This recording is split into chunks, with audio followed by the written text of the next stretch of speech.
Meza Jr. served 11 years of his 30-year prison sentence. Now, many people have questioned why he was released early after murdering a child.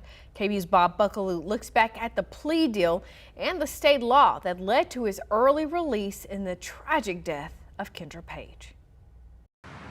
Raul Meza's serious troubles with the law began here in 1975 at a former U-Totem convenience store in South Austin.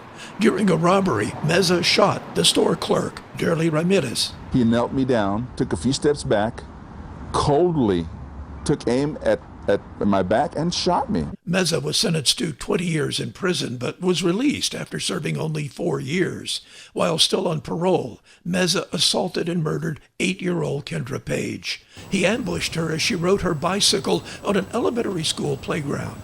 But despite the severity of that crime and the fact that he had nearly killed a store clerk, he received a 30-year sentence for Kendra's murder. That happened because the Travis County DA's office and Meza's defense team had struck a deal for the 30 years rather than something more severe. At the time, prosecutors said that they believed that there might not have been enough evidence against Meza to lead to a jury conviction. Our evidence as to the murder was quite thin, as is well known publicly. And it was our feeling that our evidence was such that a plea was an appropriate disposition of this case. Rip Collins was Meza's attorney in the Kendra Jones case.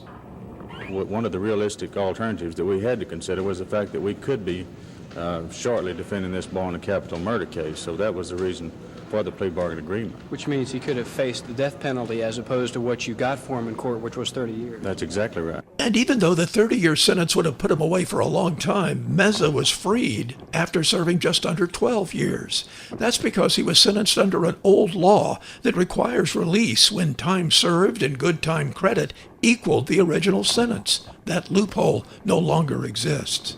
But Meza was free for only a short while. He violated his curfew and was sent back to prison.